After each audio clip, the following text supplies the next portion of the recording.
Good morning, everybody. It's his 31st July because on Tuesday, Iran did something it hadn't done since President Trump paused this entire campaign just days earlier. It fired ballistic missiles directly at American forces, and Washington's answer wasn't subtle. Within 24 hours, the U.S. launched a second straight night of retaliatory strikes. And running underneath this entire war, quietly and consistently since the very first 48 hours of fighting back in February, is an aircraft the Air Force actually wanted to retire this year. The A-10 Thunderbolt II, better known by its nickname, the Warthog. So this morning we're covering exactly what happened Tuesday, why the timing of that attack is raising real questions, what Trump said in response that made headlines on its own, and the genuinely remarkable story of how a 50-year-old, slow-flying, low-tech attack plane that was scheduled for the scrapyard has become one of the most effective weapons in this entire conflict. And as always on this channel, everything here is coming from CENTCOM's own statements, Axios, CNN, CNBC, and defense reporting, from Air Force Times and Army recognition.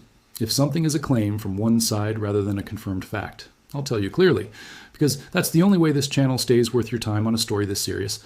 So let's get into it. First, let's establish exactly what happened Tuesday, because the timeline matters enormously here. CENTCOM posted directly to social media, quote, at 5:45 p.m. ET today, Islamic Revolutionary Guard Corps forces launched multiple ballistic missiles from Iran in an attempted surprise attack on U.S. forces based in the Middle East, end quote. And CENTCOM added, quote, all Iranian missiles were successfully intercepted. U.S. forces remain vigilant and at a high state of readiness, end quote.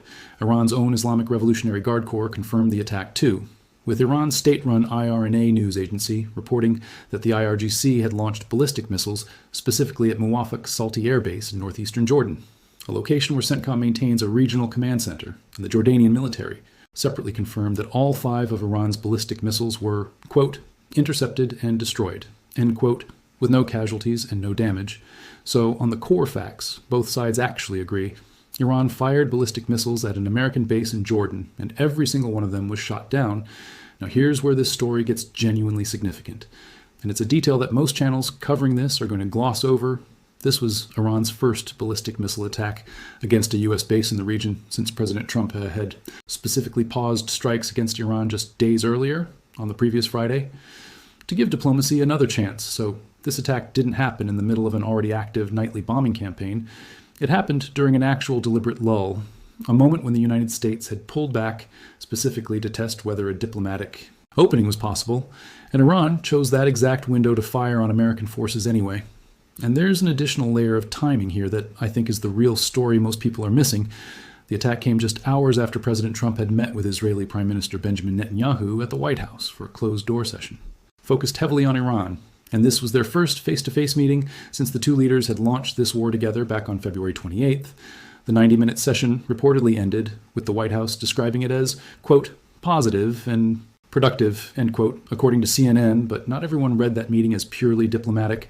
Steve Bannon, a close ally of the president, told Politico ahead of time that the meeting would likely lead to, quote, further escalation in Iran, end quote, and Iran launched its missiles approximately 2 hours after that Netanyahu-Trump meeting concluded. Now, I want to be careful here. Exactly the way I try to be with every claim in these videos, we don't have confirmed insight into Iran's actual internal reasoning for the timing of this specific attack, but the sequence itself is documented and verifiable. A high-profile Trump-Netanyahu meeting focused specifically on Iran, followed within about 2 hours by Iran's first ballistic missile attack on American forces since the pause began. That timing alone is exactly why regional officials and analysts were reportedly watching that White House visit so closely as a potential trigger point. Now let's talk about how Washington responded, because it escalated fast, and it escalated publicly. President Trump, speaking to reporters aboard Air Force One en route to Michigan, said he would order heavy strikes on Iran in direct retaliation, telling a Fox News reporter, quote, we'll be hitting them hard, they're going to get a beating, end quote. And according to Fox, he went even further in blunter language, saying, quote, we're going to beat the fucking shit out of them, end quote. And true to that word, CENTCOM confirmed that U.S. forces began launching strikes against Iran at 8 p.m. Eastern that same evening, with CENTCOM's own statement reading, quote, the strikes are a powerful response to yesterday's attempted Iranian attacks on U.S. forces based in the Middle East, end quote. And the following night, a second consecutive wave hit, with CENTCOM confirming at 10 p.m. Eastern on July 29th that it had successfully completed what it described as a heavy wave of strikes against Iran.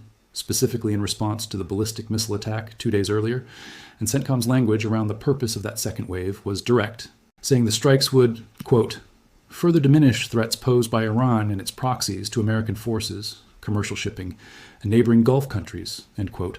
And separately, CENTCOM confirmed that American and Saudi forces had also struck what it called, quote, multiple terrorist logistics and weapon sites, end quote, in eastern Iraq, tying this specific retaliatory window to Iran-backed militia activity beyond Iran's own borders as well. And CENTCOM issued a direct, pointed warning as part of all of this, stating plainly, quote, the IRGC and its terrorist proxies must cease these attacks to avoid further U.S. military response, end quote. Now I want to give you a piece of important, sobering context that puts Tuesday's attack in its proper place, because this specific base, Muwafaq Salti Air Base in Jordan, was not a random target Iran picked out of nowhere. That exact same base had already been struck once before, on July 17th, and that earlier attack was not intercepted cleanly the way Tuesday's was. It killed 3 Americans. Army soldiers, Private Isabella Gonzalez, First Lieutenant Tyler James Feehan, and Sergeant Angel S. Rampersad, and a 4th soldier, Sergeant Michael Emmanuel Swinton, died separately in Iraq the following day, bringing the total confirmed U.S. death toll since this war began on February 28th to 18 service members. So when Iran chose to fire on that exact same base again this week, it wasn't picking a new target. It was returning to the specific location where it had already killed 3 American soldiers less than 2 weeks earlier. And this time, every single missile was intercepted, which tells you something meaningful about how much American air defense posture at that specific base has changed in the intervening days. Now, I do want to flag one additional detail from this week's reporting that deserves real scrutiny rather than simple repetition. An anonymous U.S. official reportedly told at least one outlet that American forces have been deliberately allowing some Iranian missiles to pass through depleted Patriot and Thayad defenses rather than intercepting every single one, with analysts suggesting this reflects genuine strain on America's air defense interceptor stockpiles after months of sustained combat. I want to be very clear that this specific claim comes from a single anonymous official cited in one outlet's reporting. It has not been confirmed by CENTCOM directly, and it stands in some tension with CENTCOM's own public statement that all missiles targeting U.S. troops on Tuesday were successfully intercepted. Both of those things could technically be compatible. All missiles aimed specifically at troops intercepted, while a broader strategic choice about interceptor conservation happens elsewhere. But I don't have enough independently verified detail this morning to tell you definitively how that tension resolves. What I can tell you is that after roughly 5 months of continuous combat, questions about the sustainability of American air defense interceptor stockpiles in the region are now being raised seriously by people who track this closely, and that's worth taking seriously as its own story, regardless of how this one specific claim eventually gets confirmed or denied. All right, now let's shift to the second half of today's story, because I think it's genuinely one of the more remarkable subplots of this entire war. And it connects directly to how the United States has been fighting this conflict at the lower, more sustained end of the spectrum, not just with ballistic missile defense and headline-grabbing bomber strikes, but with an aircraft that the Air Force had actually scheduled for retirement before any of this started, the A-10 Thunderbolt II, universally known by its nickname, the Warthog. And to understand why its role in this war matters, you need to understand where it stood right before the fighting began. The Air Force had planned to retire all 162 of its remaining A-10s during this fiscal year, part of a broader strategy to divest older aircraft and prioritize F-35 procurement, reduce maintenance costs, and consolidate training pipelines. But Congress specifically intervened. The National Defense Authorization Act for fiscal year 2026 blocked the Air Force's retirement plan outright, mandating a minimum inventory of 103 A-10s through the end of September 2026, and requiring detailed transition planning before any further reductions could happen. And then, just months after Congress put the brakes on that retirement plan, the Iran war started, and the Warthog went straight back to work. CENTCOM confirmed that A-10 Thunderbolt II aircraft were actually employed during the first 48 hours of Operation Epic. Fury against Iranian targets, integrated directly into the initial strike wave, and Air Force General Dan Kane, the chairman of the Joint Chiefs of Staff, specifically called out the aircraft by its nickname during a Pentagon briefing, saying, quote, the A-10 Warthog is now in the fight across the southern flank and is hunting and killing fast attack watercraft in the Strait of Hormuz, end quote. And I want you to understand why that specific mission, hunting small, fast Iranian boats in a crowded, contested waterway, is exactly the kind of job the A-10 was actually built for decades ago, and why it's turned out to be so effective at it now The A-10 originated from a program the U.S. launched after the Vietnam War specifically to produce a survivable close air support aircraft capable of operating at low altitude under sustained ground fire, and its signature feature is genuinely unique in the history of military aviation. It's the only aircraft ever designed entirely around its gun, a 30mm GAU-8. Avenger Gatling cannon capable of firing 3,900 rounds per minute, and the aircraft's cockpit is protected by titanium armor plating, often nicknamed the titanium bathtub by the pilots who fly it, along with redundant flight control systems specifically engineered to let it absorb serious battle damage and keep flying anyway. And in the specific environment of the Strait of Hormuz, those design choices turned out to matter enormously. CENTCOM Commander Admiral Brad Cooper said in a video posted to CENTCOM's official account that U.S. forces had destroyed more than 100 Iranian naval vessels, stating directly, quote, "We will continue to rapidly deplete Iran's ability to threaten freedom of navigation in and around the Strait of Hormuz," end quote. And roughly 20% of the entire world's oil supply transits that strait, according to the U.S. Energy Information Administration, so the stakes of keeping it clear of Iranian fast attack boats are not abstract. And by mid-March, General Kane gave an updated figure describing the A-10 as, quote, "now engaged across the southern flank, hunting and killing fast attack watercraft in the Strait of Hormuz," end quote. And separate reporting from that same period put the confirmed numbers even higher, more than 120 Iranian vessels destroyed, along with 44 mine layers. And CENTCOM specifically described the aircraft's operational value in that environment, saying the A-10 Thunderbolt II, quote, "can loiter for hours, standing by and ready to execute a mission whenever needed," end quote, and released imagery in March of A-10s actually receiving fuel in flight while supporting Operation Epic Fury, meaning these aircraft were being kept airborne over the strait for extended stretches, rather than flying short, single-pass missions. And I think this next detail is genuinely the most important part of understanding why this 50-year-old design has proven so valuable in this specific conflict, rather than becoming a liability in a peer-to-peer contest against a modern, sophisticated, vulnerable, relatively easy target. That's exactly why the Air Force wanted to retire it in the first place. But in the specific environment of the 2026 Iran conflict, after months of sustained American and Israeli strikes had already significantly degraded Iran's broader air defense network, the A-10 became something closer to what one defense analysis described as an economical apex. Predator, its ability to absorb small arms fire and loiter persistently over the strait, provides a kind of sustained overwatch that faster, far more expensive fifth-generation jets like the F-35 simply aren't built to provide in the same way. And that same reporting noted, the aircraft has only been shot down 8 times total across 50 years of combat, spanning Desert Storm, Bosnia, Kosovo, Afghanistan, Iraq, Syria, and now Iran, and one specific incident from this war is genuinely worth knowing about. One Warthog took a hit while flying over the Strait of Hormuz, and rather than going down, the pilot flew the damaged aircraft all the way to Kuwait before ejecting safely, which is precisely the kind of survivability story that's kept this aircraft in service for decades, despite repeated attempts to retire it, and that particular incident is documented separately too. In the broader accounting of this conflict, one A-10 ground attack fighter jet was confirmed destroyed, and one pilot injured specifically during Iran's earlier strikes on Oman, back in the opening days of this war, when Iran targeted the port of Duqm and the port of Salalah, along with the Strait of Hormuz.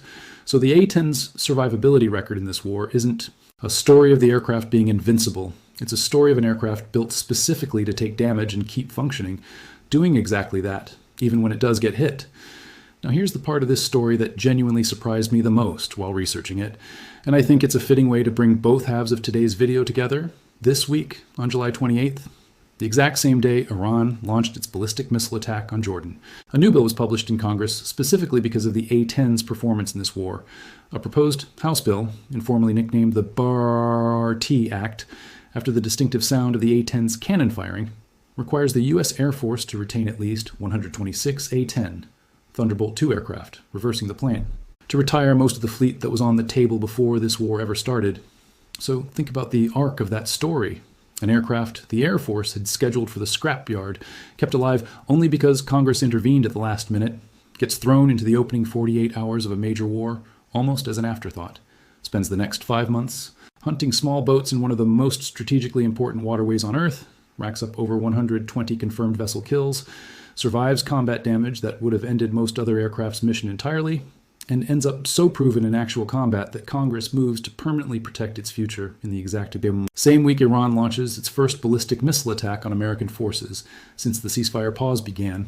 That's not a coincidence of timing, so much as it's a genuine reflection of what this entire war has actually demanded: sustained, persistent, low-cost presence, capable of absorbing punishment over crowded, contested waters, layered underneath the higher-end capabilities like ballistic missile defense and long-range bomber strikes that get most of the dramatic headlines. All right, let's bring this all the way back together and give you the honest, strategic read on where this leaves us this morning. Here's the picture as of today. The pause in direct hostilities that began late last week has clearly ended. Iran fired ballistic missiles at an American base in Jordan on Tuesday, the exact same base where it had already killed 3 American soldiers less than 2 weeks earlier. Every missile fired this time was intercepted. But questions about the strain on America's broader air defense interceptor stockpiles, after 5 straight months of sustained combat, are now being raised seriously, even if not yet fully confirmed. Washington's response was immediate and public: 2 consecutive nights of retaliatory strikes, a direct, blunt warning from the president himself, and CENTCOM explicitly telling Iran and its proxies to stop or face further consequences. And underneath all of that headline level escalation, a genuinely unlikely aircraft, one that was scheduled for retirement before this war even began, has spent 5 straight months quietly and effectively doing exactly the kind of unglamorous, persistent, high-volume work that's kept the Strait of Hormuz as open as it currently is, hunting fast attack boats, absorbing battle damage, and proving its value so clearly in actual combat that Congress is now moving to keep it flying well beyond when the Air Force originally wanted it gone. That's the honest, complete shape of this specific week: a diplomatic pause tested and broken by Iran within days, an immediate and forceful American response, and a 50-year-old workhorse aircraft continuing to do some of the most consequential, if least discussed, fighting of this entire war. So here's what I want to know from you this morning. Given that Iran chose to strike the exact same base twice within 2 weeks, do you think Tuesday's attack was a calculated, deliberate test of American resolve right after the Trump-Netanyahu meeting? Or do you think it reflects genuine internal disagreement inside Iran's own command structure about whether to actually honor the pause at all? Let me know exactly what you think down in the comments. I read every single one of them, and if breakdowns like this one, built entirely from verified CENTCOM statements and confirmed reporting instead of just dramatic footage with no context behind it, are useful to you, make sure you're subscribed so you don't miss the next update.